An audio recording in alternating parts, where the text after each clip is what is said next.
Hi everyone, thanks for coming. My name's Austin. I'm going to walk through some content related to web development and just hackathon projects more generally. They do tend to be mostly web related or rely on some part of the stack which has like HTTP or other related stuff inside them. So hopefully this will be useful. In terms of the level of difficulty or like what you should know beforehand, there's no like requirements, so don't worry. If you do have a lot of knowledge, that's fine. The demo part might not be as useful for you, but certainly the Q&A and perhaps the part I'm going to present earlier on with regards to um, what good hackathon tech stacks look like, or what winning ones have used in the past. So that said, let's get started. Yeah, so the official list of topics, we're starting off with categories. So we're going to kind of categorize different types of hackathon projects, with web being one of them. You'll note that most hackathon projects tend to use like a few different parts to build up their project. So you definitely can't pigeonhole each one, but it's just good to know what's out there or like what's possible. We're gonna go through some really brief definitions with in terms of what's an API, what's the DOM tree, HTTP. We're going to talk about some common tech stacks in terms of front end and back end. Also going to discuss deploying, whether it makes sense for a hackathon. And then lastly, we're going to go through a bare bones starter, where we're going to live code it. Some of it will be like pre-prepared, but hopefully it should be enough to kind of show you that it doesn't take a lot to get started. So yeah, let's get started with that. Hopefully at the end of this, you'll have like a really broad overview of the categories of hackathon projects, and what technologies they're composed of, tools available, what technologies you need, some ideas on how your code can get deployed if you want to do that, and then also how to build something bare bones to kind of get started, to start iterating on. Cool.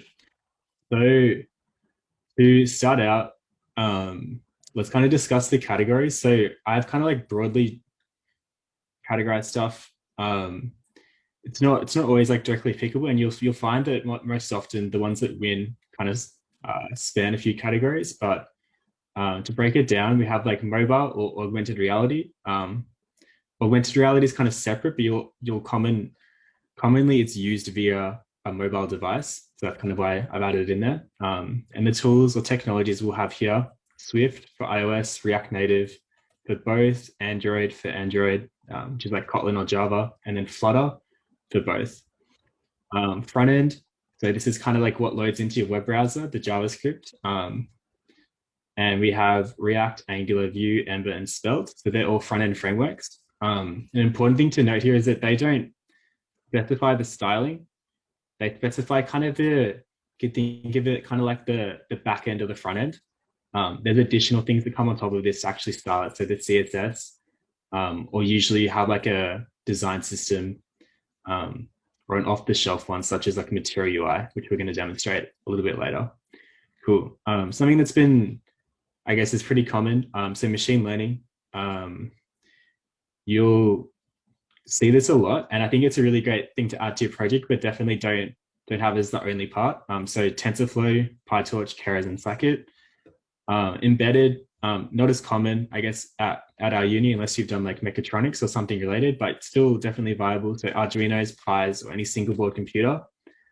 Lots of languages that support the development. So definitely don't have to be programming in C. Python's like supported, and a lot of other ones are supported. And then lastly, stuff that you just kind of like can't categorize, I suppose. So just general, usually involving some sort of backend related work where you're not really displaying much. So pick your favorite language here. Cool. So let's go through some hackathon projects that have done quite well. These are off dev post. So hopefully everyone's had a chance to look at that. There's a dev post for this hackathon, for CodeBrew. And it's quite common to find most hackathons on dev post these days. So it's a great thing to kind of look through, especially now that they're all virtual. Most entries should have a post related to them. So you can kind of see the ideation, the creation, and kind of like the tech stack that they've used to get, I guess, perhaps inspiration, but definitely don't steal ideas. But it's good for inspiration, kind of seeing what people have done, and how possibly you could apply that to your project. Cool. Sorry for the quality if that's a bit low. So there's a screenshot. So the first one, which is a winner from I believe it's like a Hack California or Hack LA, which is quite a big hackathon. It had a $40,000 prize, or prize pool, I should say. So the idea behind this one was that 911 calls, I guess a phone, well, the phone call itself is just like one mechanism, and it's kind of like a bit of a shallow one. There's a lot of information you have to convey whilst you're stressed, etc. Whilst your phone actually has a lot of information that could transmit. So it's just kind of like an augmented app that kind of does like location, ETA, all that kind of stuff for 911 calls. And I thought this was a great idea. Also, just another thing, this example is built over a week, so the tech stack is a little bit larger in terms of the scope. So we look at it here, they kind of, this is the demo or the graphic they gave. So obviously it's a little bit exaggerated. A lot of these boxes were probably used maybe in some part in their tech stack, but not beyond like a line of code. So don't read too much into it if it's intimidating. So you can see there's like a few interesting things. They have firebase, which we're going to touch on later. And their front end is with React. They also have some other logos that I think those are just for show. But yeah, you can see there's like a lot of stuff happening here. But yeah, pretty interesting project. Cool, moving on to another one. So just to kind of like clarify here, they had a front end on web and also on mobile. It was kind of native to both. So that's just something to note. And they made heavily like a large use of services, which is kind of what I would recommend as well. Just because in like 24 hours or 48 hours, you don't have much time to kind of code a lot of things like yourself. Cool. So on to the next one, which is kind of a pure web one. Votech, which is kind of like voice to LaTeX. I thought this was a really cool idea as well. I think this came second or third in either the same or a separate hackathon. Let's have a look at it. You can see the UI is quite basic, but that's completely fine. I think the novel thing is in the backend. So you can see here the technologies they've used. Again, they've included GitHub and CSS and HTML. I think that's kind of a given, but more interestingly, they have a Flask server. So the chili here. Bootstrap is the front end framework for the UI. And then they also have like Google Cloud, I assume they were using as well. So this one's a bit more manageable with React. This is quite like a common stack you'll see where there's just a front end and a back end and maybe some additional services to help that, but not much else. Cool. And then on to the last one, which is kind of what I consider to be a general project, or would fit into a general project because it doesn't really have a specific web front end, but it does perform something quite useful. So this is a chat app, which kind of acts as like a butler, or yeah, kind of like a butler, you could say, for Google Hangout calls. So for example, if you're hopping onto a call and there's a class in that call, you can do like attendance, all that kind of stuff, moderation, and a lot of other like utilities. I thought this is also pretty cool. It doesn't have a front end explicitly, so it kind of sits within the category of being kind of purely backend, where it's interacting with some other application, kind of like a Discord bot. The tech stack here, they've also included their editors, which is interesting. So just Python, Selenium, a basic UI in PyAuto GUI, and then the bottom, Figma and some other things. But yeah, mainly in Python we consider here, and then PyTorch for the natural language processing. Cool. So those were some examples. If you want to find some more like inspiration, again, don't adopt the ideas as if they're your own. But again, it's completely fine to look at the stacks and see what people have done to maybe seek out inspiration. These are some links. Perhaps the one that's most relevant is UniHack, which was an Australian one that happened this year. I'm a bit biased because I was in that one as well, and we did quite well. But anyway, yeah, and the other ones are all from America, I think. Cool. So let's move on. Again, the slides are available online, so if you want to actually use the links, it'd probably be easiest that way. Cool. Let's get a bit more. Yeah, let's do like that. Cool. So we're going to talk about some definitions now, and these are going to be really abstract views, but hopefully going to give the general idea. So if you've done, I guess at Melbourne University, like I think web technology is actually, or information technology is the subject, or you've done IT projects, you'll know a lot of this already. But if not, we're going to go through some like really basic abstractions that exist within the web, and just kind of where there's more than one computer generally. So in order for anything to really work, there has to be a client and a server, and we'll consider your computer to be the client, a mobile device to be the client, or something else that's kind of requesting something from a central server, which is just a computer. So at like a most basic level, just makes a request and gets a response. There's lots of layers to the networking that kind of sits behind that, but the top layer that we kind of care about is like the application layer. So it's just a HTTP, which is what we're going to be talking about, and that kind of defines how things get transported across. So there's a few different operations you can do with HTTP.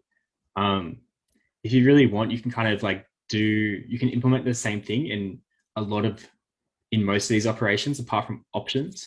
But it's kind of like a well-defined specification that you kind of should follow. So get, which is the first one, just specifies retrieving a resource, but not modifying it. Put means that a resource already exists, or you know where it should exist, and you're either updating it or creating it.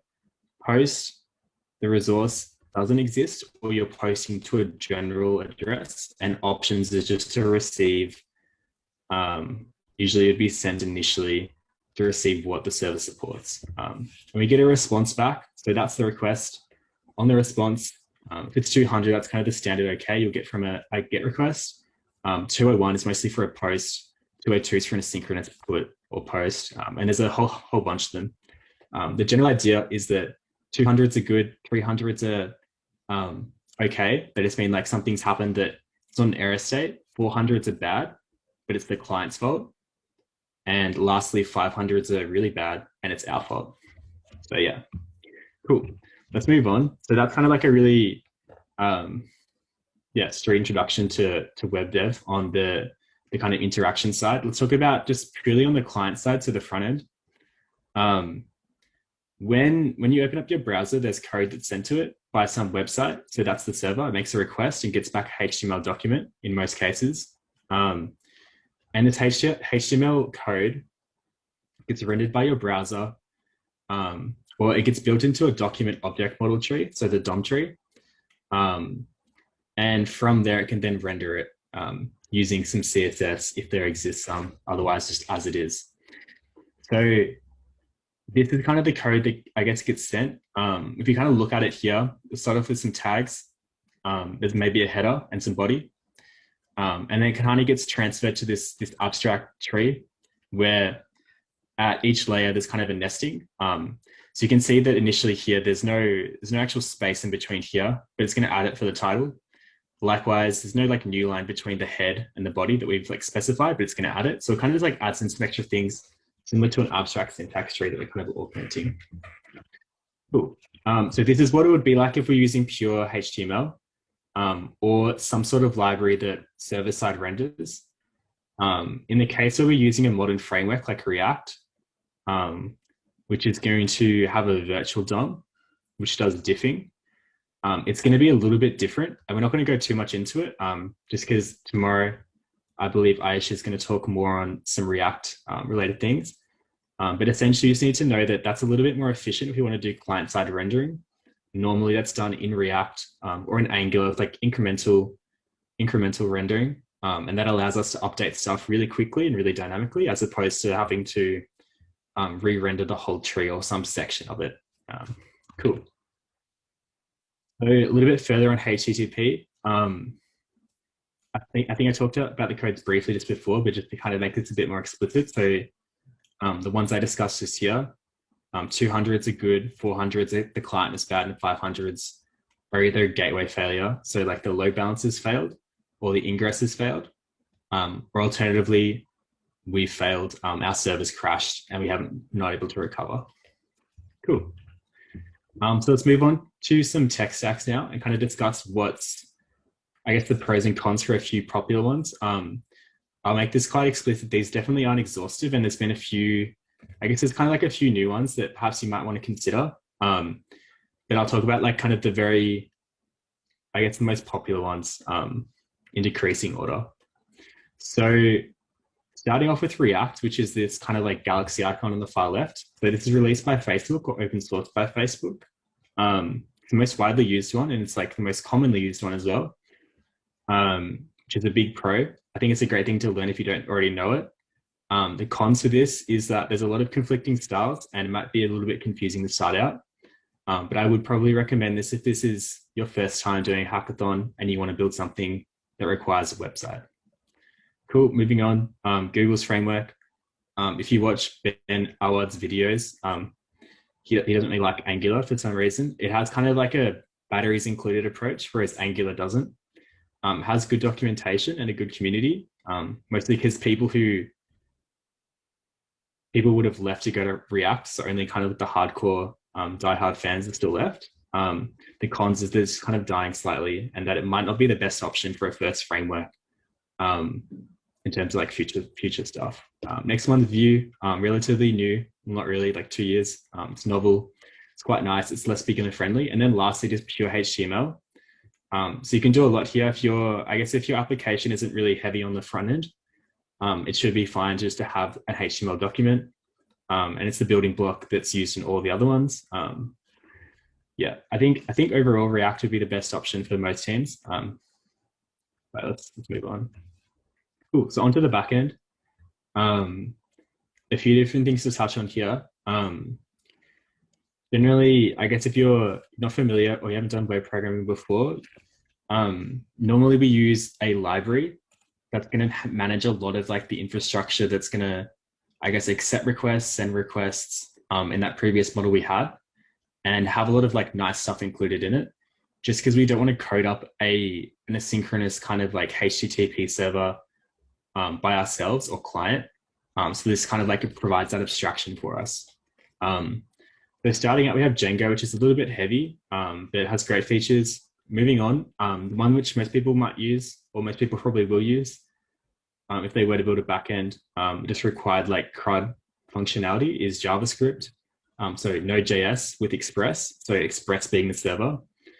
Moving on, another Python one, Flask, really quick and easy, small. And then the last two, perhaps not the best options, but I think I thought I would include them anyway. So Go has actually quite good primitives for doing this type of stuff.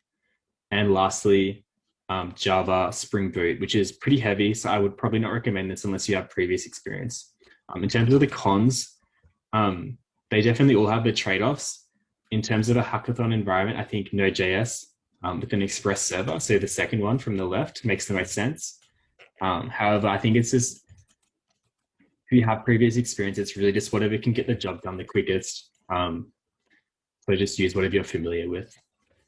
Cool. We're doing for time, doing quite well. Cool. On to, I guess, the third part. So we've talked about front-end frameworks, back-end frameworks, and lastly, we can talk about deploying. So in terms of hackathons, it's quite common to only submit a demonstration, so like a recorded video of your web app working, and you merge it up locally. What's really nice is that if you can deploy your web app or whatever your application is and allow for the people who are going to judge it to actually use it themselves. And it is not commonly something like, well, it used to not like be that common that it would be done. But I think in 2021, it's pretty important that you do, I guess, deploy, depending on like what you're trying to aim for in terms of your project, but it can maybe perhaps give you an edge, and it allows the judges to kind of get more use than perhaps just the 3 minutes or however long you have to pitch your idea. So we can talk about a few of them. We're also going to go into more depth with Firebase, which I think is kind of the standard hackathon backend / hosting provider or service. But I'll talk about all of them in a little bit of depth. Or some of them, actually. I won't talk about Azure, just because that's probably not anyone's first option. Cool. So starting off with Heroku, where Firebase might be your first option, Heroku will probably be people's second, just because it's really easy. All of these are free, by the way, so I didn't include anything that costs any money. So these all have either free tiers or you can get credit so that it's free. So just to clarify the terms to start off with, so PaaS means platform as a service, and IaaS, in the case of DigitalOcean AWS, means infrastructure as a service. So starting off with Heroku, the pros of this one is that it has a lot of beginner-friendly documentation, and it's quite easy to use. In terms of that beginner friendliness, you kind of trade off control in order to kind of get that. But I think it's a great option. I think maybe a year ago, it would have been like the most popular way to, I guess, deploy your hackathon application so that people could use it. So moving on to Firebase, also a platform as a service. So it provides not just a server, but all these like services on top of it to actually use. And this is the one we're going to demonstrate a little bit later. So it also has a free tier that should be more than adequate for what we're doing at Hackathon. More features than Heroku, and it also has the added benefit of a database built in called Firestore. And this is the real benefit of using Firebase. The only issue here is it has like a bit of a learning curve as opposed to Heroku, but it does kind of provide an abstraction such that you might not actually need to run a backend server separately. You can just have your front end, it's going to call directly to Firebase and store stuff into the database and retrieve it, if that's what you need. On to the last two, I'll just talk about DigitalOcean. I won't talk about AWS. So DigitalOcean is my preference for a lot of these ones. It just essentially gives you a VPS, so just a virtual box, and you can just run whatever you want in it.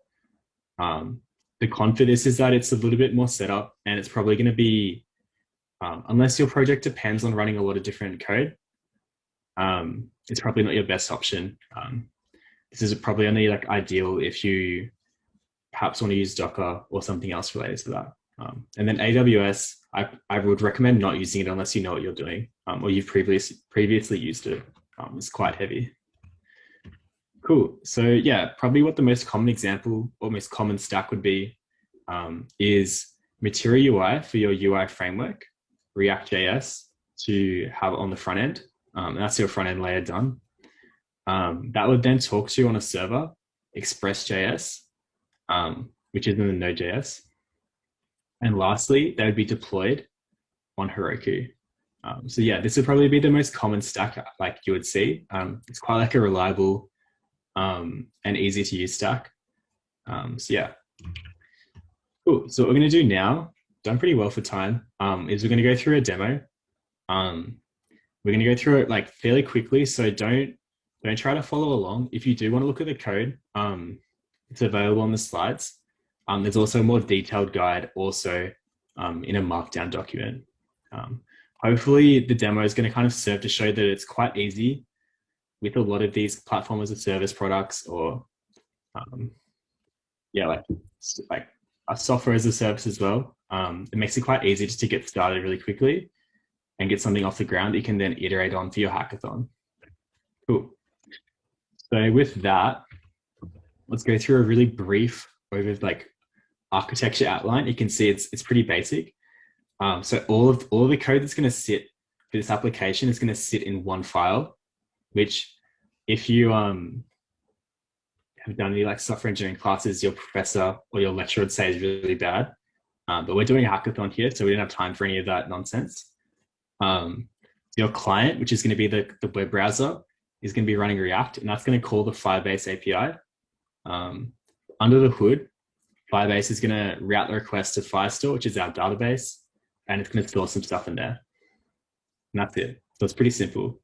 And this is kind of like synonymous to, I guess, a to-do list, which is probably the first application you'll see a lot of tutorials make. I sort of make it a bit more interesting. Yeah, cool. So let's get started on that. If anyone has any questions before I get started, feel free. Otherwise, we'll hop into it.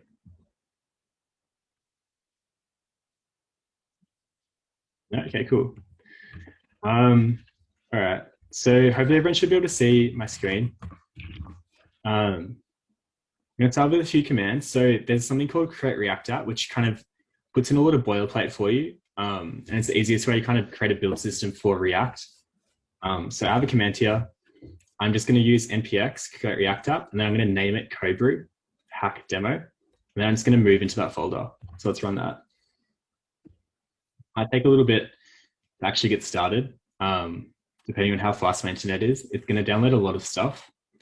Kind of like the common meme is that all JavaScript stuff imports a lot of modules that you probably don't even know what they do. And that's probably true in a lot of cases. Cool, so that's done now. We moved into the folder.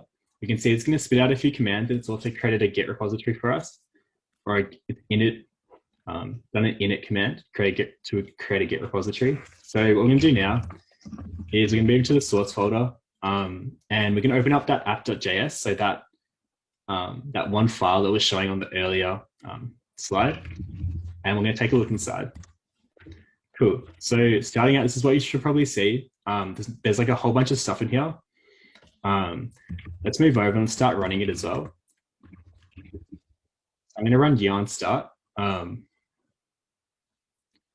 all it's going to do is it's going to go inside the package.json and run the start command, whatever's associated with that. It's going to say it's right now running on localhost 3000. So let's take a look, and we can see it is. Cool. Not very useful. This isn't my stuff. This is just what it comes with. So let's remove all that and let's add some more stuff inside. So let's get rid of all the included stuff, and let's just put in blank like this and leave it nice and empty. Cool. So nothing here. I'm also going to open up the developer console, which is Control-Shift-I on Firefox, just because I want to see the output each time it renders. And what it's going to do is something called hot reloading. So as soon as there's a diff in any of the files, it's going to reload them. So it's quite useful for like developing on the fly. Cool. So what I'm going to do now is I'm going to cheat a little bit. I'm going to paste in some boilerplate that I want. And this is going to kind of be the start of my application. So I'm actually going to render everything on the screen, but it's just going to provide like a skeleton code. Cool. So you can see here, there's a few things that I've added in. The first one is I have this React code. So I need to add this. I guess I actually need that, but the use state. I'm going to use that because I'm going to be doing React hooks. I'm not going to be using classes or like state props. I'm also going to include some firebase code. I need to add this to my package log, but I'll do that in a moment. Likewise, it's just another thing that's just kind of all firebase related stuff. And then I'm going to initialize my application as well, but I'll do that in a moment. And I'm also going to create a reference to the Firebase store, which is my database here, because I'm mostly just going to be using that. Likewise, I've created some like a JSX component. I'm not really using it yet. There's just kind of like blank stuff inside of here. So not too much. It's pretty much stuff. Sorry about that. So I also need to add in some packages. So again, I kind of have them pre-set up, but I'm going to have to add in Firebase. I'm also going to add in Material UI, which is going to be the UI framework I'm going to use, which just provides styled components to begin with, just because styling them all yourself takes a little bit of time. So unless you've kind of done that before, it's probably not ideal. So we're going to let that run. It's going to take a little bit to actually get going. And while we do that, let's kind of set up our Firebase stuff. So coming over to here, let's create a project, and let's just call it CodeBrew hack, CodeBrew hack demo. Yeah, got that. I'm just going to like kind of race through this bit here. There's nothing like too interesting. It's kind of just going to set it up for us to provision the resources. Let's see how our other stuff is going. Really should use yarn.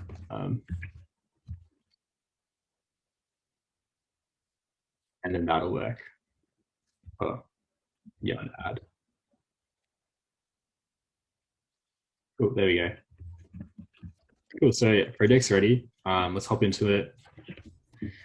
And you present it like kind of like a console view. Don't worry about all the stuff at the bottom. That's just trying to advertise features to you. Let's just go into the stuff that matters. So Firestore on the left is what we're going to be using, which again is kind of just like a NoSQL document thing, but it also provides an API on top of it. So it's quite easy to use. And we're going to create a database. We'll run it in test mode, just easier. Otherwise, you have to do permissions. Let's also choose the Australian server just so it's a bit faster, bit lower latency. So because it should be in Sydney, so it's a bit nicer. Cool. So I'm gonna take a moment. Let's have a look back. Yeah. The other thing we also have to do is we have to add in, once this provisions, we're going to add in our like details here. It's just going to provide like the library a way to talk to or know it's what application we want to actually use. Cool. So just waiting for this to load. Cool. It's done. Cool. So this is done here. We don't have to add anything in yet. Let's now go to our project settings and we're going to add a web app. So just this one down here with the 2 arrows and the slash in between, kind of like a HTML tag. And let's just call this web tech here. And we'll register that as well.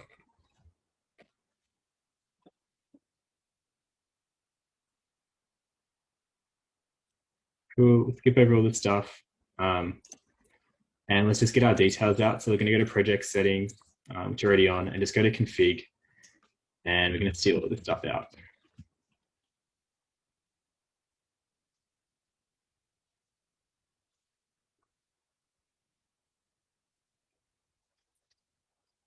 Cool. So it's going to paste that in and it should be fine. Now, if we go back to the web app, we shouldn't be getting an error any longer, or unless it crashed. It again.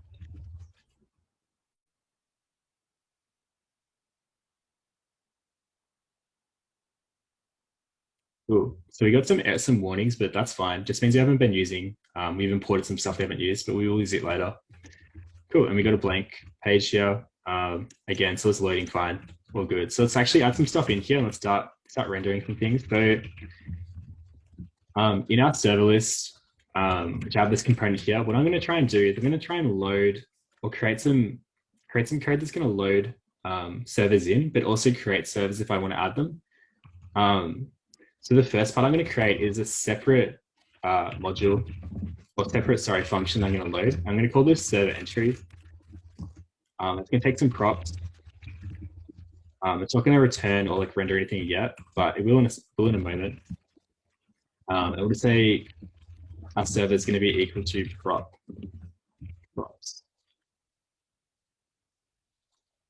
Cool. Let's move on to creating a function that can actually like access the data on Firestore. So at the moment we just kind of have this like reference here. Let's actually open up the collection and use some of this stuff. So I'm going to do this in server list. And I think for this part, we'll just copy it in.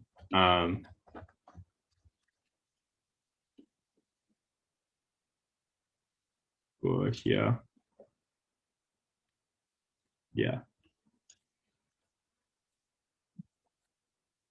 So this is just going to be some like infrastructure code that's going to access a collection and then use that collection as a reference. Cool. So you can see here on line 28, we just created a new collection or accessed it, and it's going to be a reference to that collection. We're also going to create a query.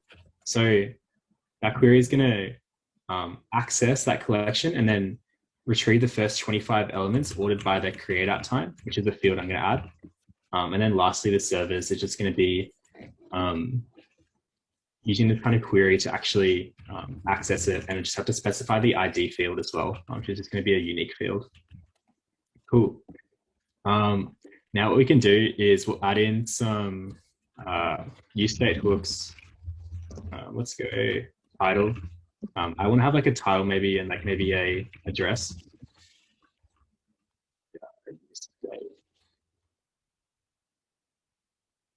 And we'll also have an address as well. Cool. We'll just set these to be like empty strings to begin with. That should be fine.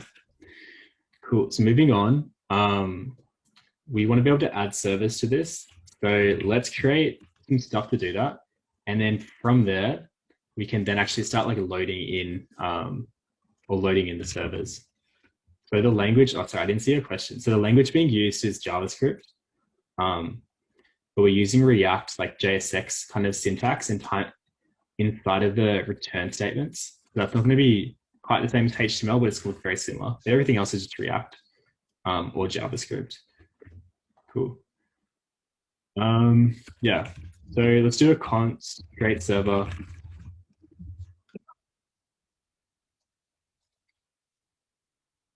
So this function here is going to be used when I want to submit a form. If you see this like a sync thing here, don't worry too much about that. It just means that it's not going to block once I click this. It's going to kind of happen asynchronously, I guess is the way to put it, but in the background, it's going to complete it sometime in the future, which means I'm not going to wait for it in the browser. So stuff can still render as I do this. Cool. So I did add something here. So what's going to get passed in is kind of like the state of a form. I just want to prevent it from being empty. And then from here, I can actually create the code or add in the code to add the document. So we're going to go servers ref add, and we're just going to add a document in here. So the title is going to be our title that we declared earlier as a use state. Likewise, our address can be our address.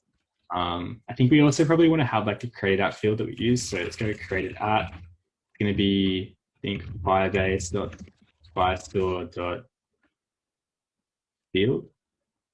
Yeah, field value.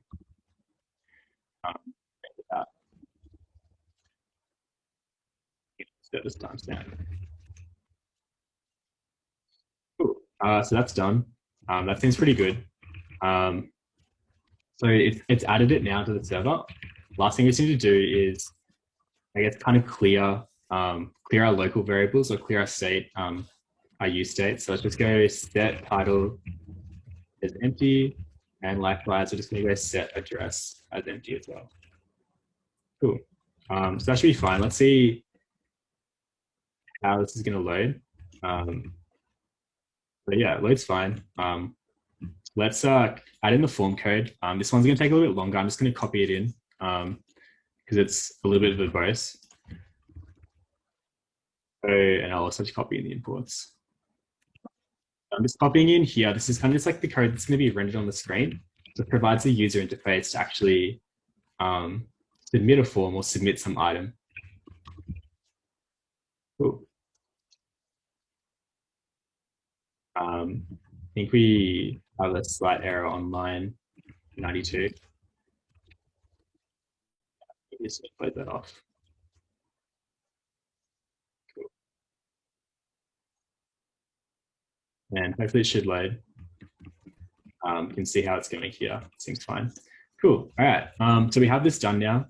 So just to like, hopefully it doesn't seem like I jumped like a massive step there. All I did was just add in some React JSX code just to render two text boxes and a button that's now calling that function we created. So let's add in a server. Let's call it localhost, and let's just put 0.0.0 and let's submit that.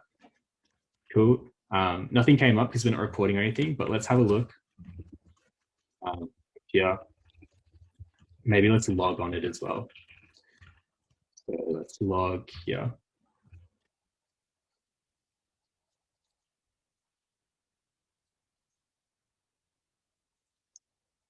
Cool.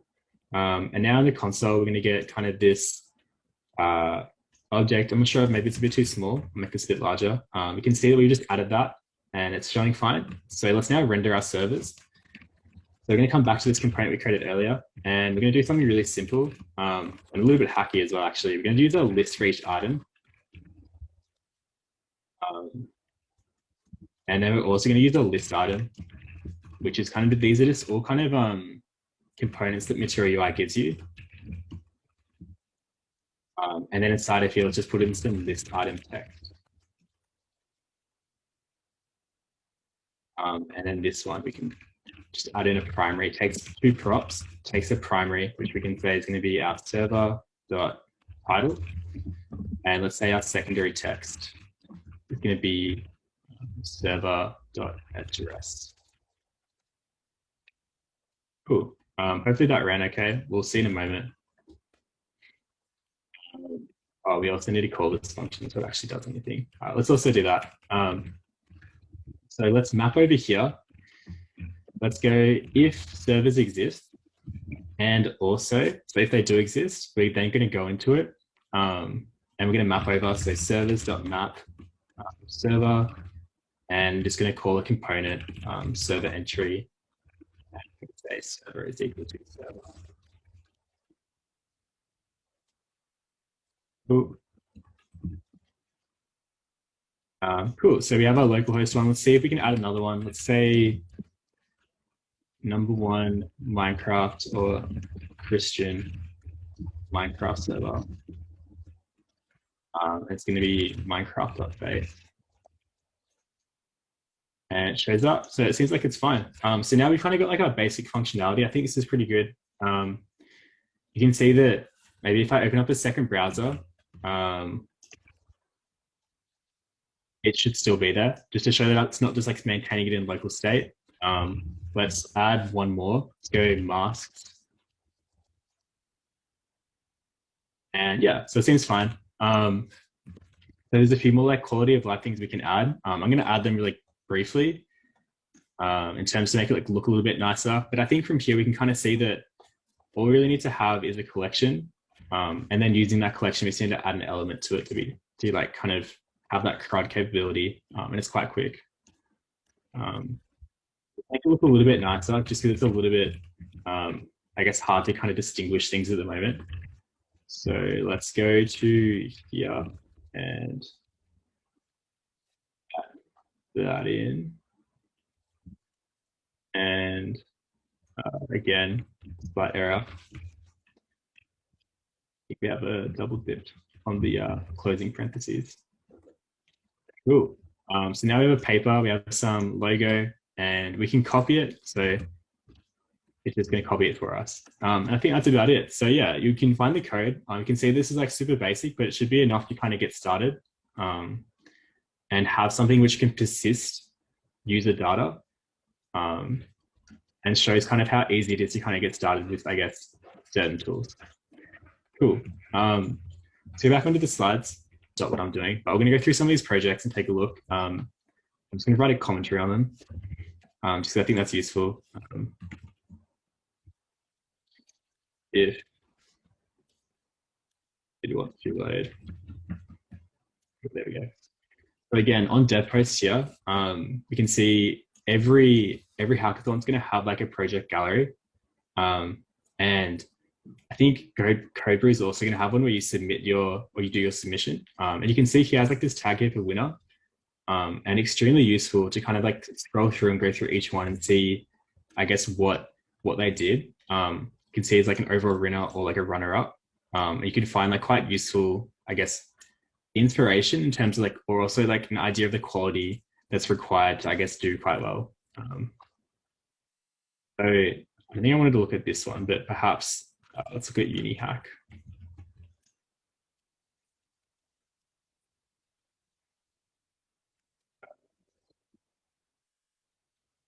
There we go. Or not. We'll just type it in. Cool. So let's have a look at some of the UniHack ones. This is the hackathon that was like a few weeks ago, I think. We won't look at the top one, but look at the second top one. So I think this one was kind of like an example of a mobile project that also has a backend where it didn't analyze someone coughing, and then from that cough could kind of provide insights to like medical professionals, or like, yeah, give kind of information to different parties about whether that cough could be potentially something worse. So yeah, quite a novel idea. Can see their tech stack kind of demonstrated slightly in the video, or sorry, in the second photo here, of the user flow. So cool idea here. And also something that you could do quite easily with Firebase. Look at another one.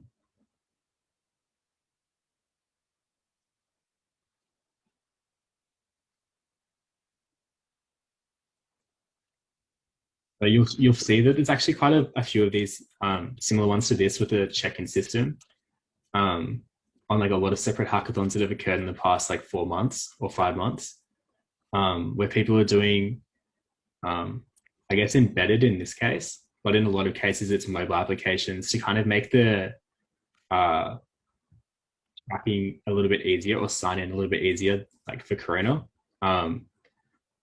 I probably wouldn't recommend doing this as an idea because it's probably been beaten to death a little bit, but you can kind of see that there's like, yeah, there's a lot of potential here. And again, they've used React. They've also used Figma, which is a way to kind of model your application, how it's meant to look. So the wireframe it. Cool. Maybe look at one more, and then I think if there's no other questions, we can wrap it up there.